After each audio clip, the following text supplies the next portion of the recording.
Juan and Tiktik by Leilah Quirol, Habulin mo ako, haha. shouted Juan, the most playful and naughty kid in the village of Magdila. Juan never listened to people or his parents and did dangerous stuff that could harm him. When Juan was 9 years old, he went into a raging river and dove in without hesitating. Ang kulit-kulit talaga ng batang yan. One sunny day, Juan decided to go to his Lola's house. Juan really loved going to his Lola's house. His Lola's house was an interesting yellow house with vines growing on the wall with flowers on the front porch. It almost looked like an abandoned house but still had a very aesthetic look. There was also a swing on the front porch where Juan stayed and took naps when he was very young with his Lola.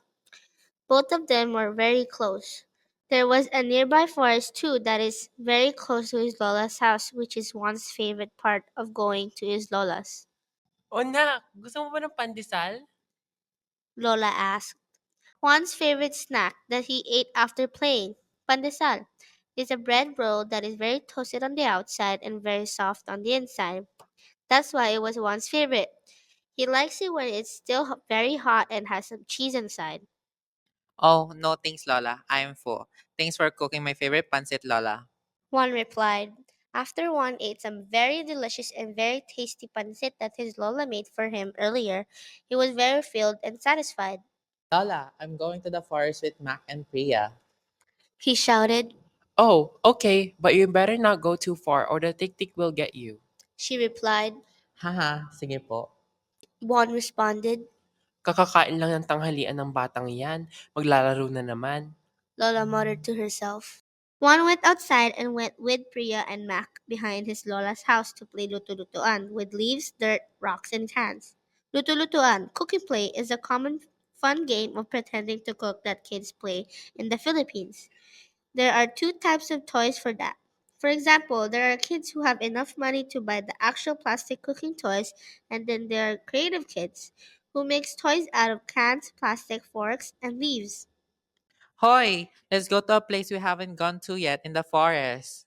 Juan said. Before entering the forest that was full of tall trees and green leaves, Priya said in a worried tone, "Didn't your Lola say don't go too far or a tic-tic will get you?"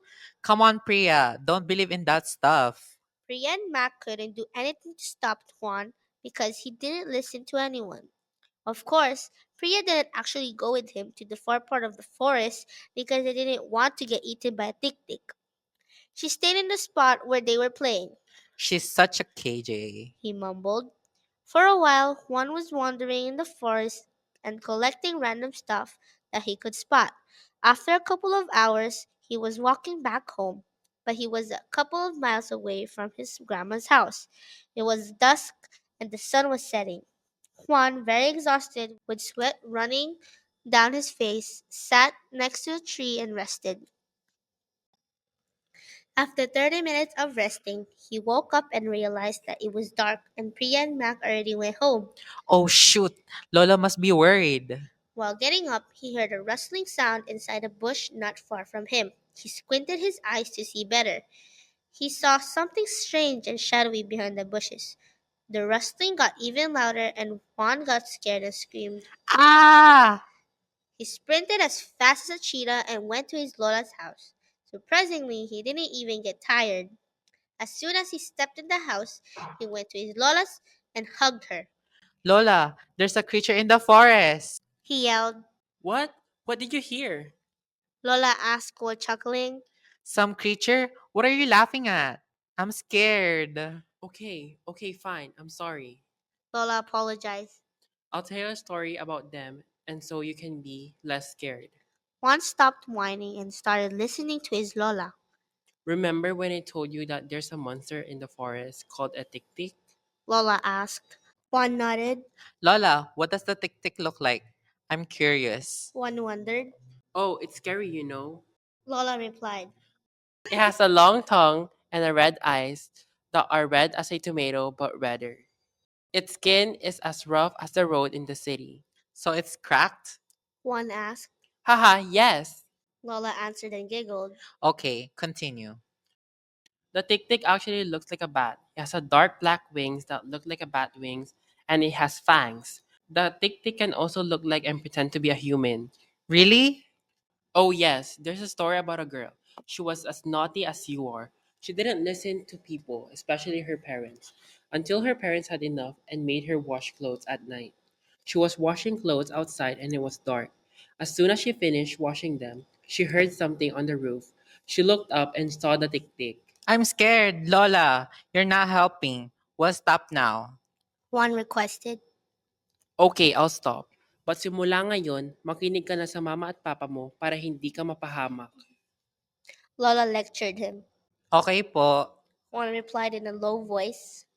Tomorrow, you should apologize to your mom and dad. They were worried earlier on the phone. Okay po, Lola. Sorry. Juan went back to his house the next day and apologized to his parents for being naughty. Mama, Papa, sorry po for not obeying you. I will now live it myself and for now on, listen to you guys. His mom and dad looked at each other surprised. It's okay, Juan. We know you're just enjoying life, Mom said. But like you said, yeah, listen to us now, Dad said. Okay po. Juan replied. After that, his mom called Lola and asked what the sudden change was about. Oh, nothing. I just told the story I told you about the tick tick when you were also a kid. Haha. Lola answered. Knowing that it's not true, that it is a made up story, she laughed and just thanked Lola. Oh yeah, they were cleaning the forest and it was farmers cutting the long bushes with an itak. I forgot to warn him about that. Lola stated. One of the farmers also heard Juan that night screaming. Lola added and laughed. Oh, okay, said Mom. From that day forward, Juan started listening to his parents and being a good boy. Of course, Juan's still a playful kid, but he never went to the far part of the forest ever again.